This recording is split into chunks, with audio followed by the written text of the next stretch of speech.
ఈరోజు రాష్ట్రంలో కానీ దేశంలో కానీ గ్రామీణ ప్రాంతాలకు చెందిన విద్యార్థి యువకులు డ్రగ్స్కు మత్తుగా మారుతూ ఉన్నారు. ఈరోజు డ్రగ్స్కు పైసలు లేకపోవడంతో విద్యార్థులు కానీ యువకులు కానీ తల్లిదండ్రులు కన్న తల్లిదండ్రులను చూడకుండా ఈరోజు వాళ్ళను చంపేసే విధంగా ఈరోజు చూస్తూ ఉన్నారు. ఆస్తులు కావాలి, మీరు బతికి ఏం లాభం అని చెప్పేసి కూడా ఆస్తుల కోసం అమ్మేసి తాగాలని చెప్పేసి తినాలని చెప్పేసి తల్లిదండ్రులను ఈరోజు మోసం చేస్తూ ఉన్నారు. ప్రభుత్వం గమనించి ఏవైతే వాళ్ళ టీంను ఏర్పాటు చేసారో పేరెంట్స్, ముఖ్యంగా పేరెంట్స్తోన, విద్యార్థి సంఘాలతో, యువకులతోన గ్రామ స్థాయిలో అన్ని సంఘాలు ఉండేటట్టు పేరెంట్స్ కానీ, పోలీస్ వ్యవస్థ కానీ, హాస్పిటల్ వ్యవస్థ కానీ, విద్యార్థులు, యువకులు, పెద్ద మంది ఎవరుంటారో వాళ్ళ సమక్షంలో ఈరోజు ఒక కమిటీ ఏర్పాటు చేసి ఎక్కడైతే డ్రగ్స్ అమ్ముతున్నారో వాళ్ళని పట్టించే విధంగా ప్రయత్నం చేయాలని చెప్పేసి కూడా ప్రభుత్వానికి మేము తెలియజేస్తా ఉన్నాం. ఈరోజు ఒక లీగల్ టీం అనిపిస్తే రాష్ట్రంలో ఒక టీం ఏర్పాటు చేస్తే సాధ్యపడలేని పరిస్థితి. కాబట్టి ప్రతి గ్రామంలో ఆ గ్రామంలో ఉన్న టీంలో ప్రతి ఒక్కరు ఉండాలి. యువకులు ఉండాలి, విద్యార్థులు ఉండాలి, నిరుద్యోగులు ఉండాలి, వాళ్ళతో పాటు పేరెంట్స్ ఉండాలి, అమ్మాయిలు ఉండాలి, అదేవిధంగా వాళ్ళ తల్లిదండ్రులు ఉండాలి, షాప్ మేనేజర్లు ఉండాలి. ప్రతి ఒక్కరు ఉండే విధంగా ఈరోజు యాక్షన్ తీసుకోవాల్సిన అవసరం ఉంది. మాకేమనిపిస్తుంది అంటే ప్రభుత్వమే ఈ విధంగా మాటలిస్తుంది తప్ప డ్రగ్స్ అమ్మడానికి ప్రోత్సహిస్తుందని చెప్పి చెప్తా ఉన్నాం. మన తెలంగాణ రాజధాని హైదరాబాద్లో కూడా డ్రగ్స్ నిర్మిస్తామని చెప్పడం జరిగింది, కానీ అక్కడే డ్రగ్స్ ఏర్పాటు చేస్తూ ఉన్నారు. కాబట్టి మేము తక్షణమే ప్రభుత్వం స్పందించి ఈ విధంగా కమిటీలు వేస్తే డ్రగ్స్ నిర్మూలన అవుతుంది. లేకపోతే భవిష్యత్తులో పెద్ద ఎత్తున మేము విద్యార్థి యువజన సంఘాలు కలిసి ఆందోళన చేయడానికి మేము ముందు ఉంటామని చెప్పేసి మీడియా ముఖంగా తెలియజేస్తా ఉన్నాం. ఈరోజు తెలంగాణ రాష్ట్ర కమిటీ పిలుపు మేరకై మహబూబ్నగర్ జిల్లా కేంద్రంలో యాంటీ డ్రగ్స్గా నిరసన కార్యక్రమం చేయడం జరిగింది. దేశంలో కానీ రాష్ట్రంలో కానీ యువత చెడు మార్గం పడుతూ ఉన్నారు. గతంలో పట్టణాలకే పరిమితమైన డ్రగ్స్ ఈ మధ్య కాలంలోనే డివిజన్ కేంద్రాలకు, మండల కేంద్రాలకు, అదేవిధంగా గ్రామీణ ప్రాంతాలలో ఈరోజు డ్రగ్స్ అమ్ముతూ ఉన్నారు. దీనిపైన రాష్ట్ర ప్రభుత్వం ఈగల్ టీం అని చెప్పేసి ఒక టీం ఏర్పాటు చేయడం జరిగింది. అది ఎక్కడ విధంగా పనిచేస్తుందో కూడా అర్థం కావాలని పరిస్థితి. ఈరోజు చూస్తూ ఉన్నాం, హైదరాబాద్ శివారిలో ఉన్న దగ్గర ఈరోజు 1-2 కాదు, దాదాపుగా 12,000 కోట్ల రూపాయలకు సంబంధించింది రసాయన పదార్థాలు దొరకడం జరిగింది.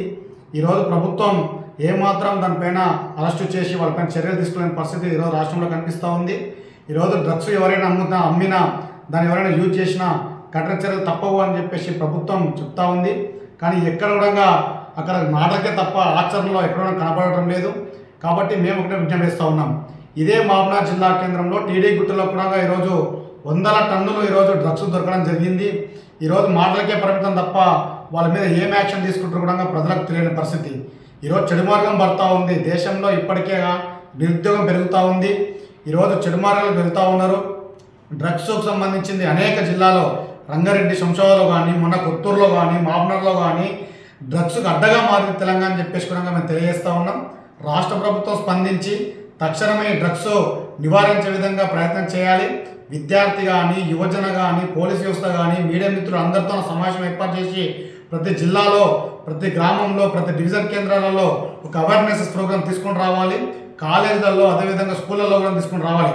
నిన్న కాక మొన్న రంగారెడ్డి జిల్లాకు సంబంధించి ఒక స్కూల్లో 10th విద్యార్థులు డ్రగ్స్ సేవించి, చాక్లెట్ రూపంలో డ్రగ్స్ సేవించి ఈరోజు బెంచ్ మీద పడుకుంటూ ఉంటే వాళ్ళకి సంబంధించిన వాష్రూమ్స్ కూడా ఈరోజు బట్టలనే పోయే పరిస్థితి కనిపిస్తూ ఉంది.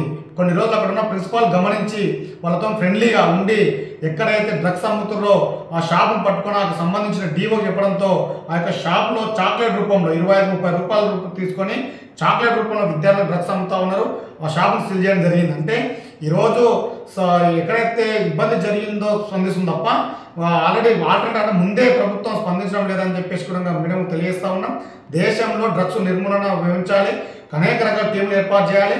లేకపోతే విద్యార్థి యువజన సంఘం ఆధ్వర్యంలో పెద్ద ఎత్తున రాష్ట్ర వ్యాప్తంగా ఆందోళన నిర్వహించే సిద్ధంగా ఉంటామని చెప్పేసి మేము హెచ్చరిస్తా ఉన్నాం. నా పేరు ప్రశాంత్, డివైఎఫ్ఐ జిల్లా కన్వీనర్. డివైఎఫ్ఐ ఆధ్వర్యంలో ముందు ఇటువంటి మత్తు పదార్థాల నివారణ కొరకు మీరు ఎటువంటి కార్యక్రమాలు చేస్తారు? గ్రామాల్లో కానీ, మండలాల్లో కానీ? మేము యువజన సంఘం ఆధ్వర్యంలో ఇప్పటికే కొన్ని సూచనలు ఇవ్వడం జరిగింది. రాష్ట్ర కమిటీ ప్రతి గ్రామంలో, ప్రతి మండల కేంద్రాల్లో, ప్రతి హాస్టళ్లలో, ప్రతి కాలేజీలలో ఈరోజు అవేర్నెస్ ప్రోగ్రామ్ ఏర్పాటు చేయాలి. డ్రగ్స్ వద్దు, మానవ సమాజమే ముద్దు అని చెప్పేసి ఒక బ్యానర్ రూపంలో తీసుకెళ్తా ఉన్నాం. పోలీస్ వ్యవస్థ కూడా ఆ విధంగా తీసుకెళ్ళాలి. ఎమ్మెల్యేలు ఎక్కడైతే ఎమ్మెల్యేలు, మంత్రులు ఉండరో ప్రతి గ్రామాలలో అలాంటి అవేర్నెస్ ప్రోగ్రామ్ పోలీస్ వాళ్ళకి నిర్వహించాలి. లేకపోతే ఎక్కడైనా జిల్లాలో కానీ, రాష్ట్రంలో కానీ డ్రగ్స్ అమలయ్యే విధంగా ఉంటే మాత్రం పోలీస్ వ్యవస్థ కన్నా విద్యార్థి యువజన సంఘాల ముందు స్పందించి పెద్ద ఎత్తున ఆందోళన నిర్వహించే సిద్ధంగా ఉంటాం. ఒకవేళ మేము చెప్తా ఉన్నాం, రాష్ట్ర ప్రభుత్వం డ్రగ్స్ ఎక్కడ అమ్మినా అక్కడ పోలీస్ వాళ్ళు ఉంటారు, స్పెషల్ టీంలు ఏర్పాటు చేశామని చెప్పడం జరుగుతూ ఉంది. స్పెషల్ టీం ప్రెస్ మీట్లకే తప్ప ఎక్కడ కూడా కనబడటం లేదు, కనిపిస్తూ ఉంది. కాబట్టి తక్షణం మేము విజ్ఞాపిస్తా ఉన్నాం యువజన సంఘం నుంచి, గ్రామాలలో అవేర్నెస్ ప్రోగ్రామ్ పెట్టడం వల్ల కొంత అవేర్నెస్ వస్తూ ఉంది. ఈరోజు డ్రగ్స్కు మారిన తర్వాత ఆ పైసలు లేకపోతే తల్లిదండ్రులను చంపి కూడా పైసలు తీసుకునే డ్రగ్స్ వాటి పరిస్థితి ఈరోజు రాష్ట్రంలో కనిపిస్తూ ఉంది గ్రామ స్థాయిలో. కాబట్టి డ్రగ్స్ నిర్మించే విధంగా ఎమ్మెల్యేలు, ఎంపీలు, పోలీస్ వ్యవస్థ, ప్రభుత్వం ప్రతిష్టంగా అమలు చేయాలి. లేకపోతే దేశవ్యాప్తంగా, రాష్ట్ర వ్యాప్తంగా యువకుల సమాజం ఏకమై చేసి పెద్ద ఎత్తున ఆందోళన సిద్ధంగా ఉంటాం.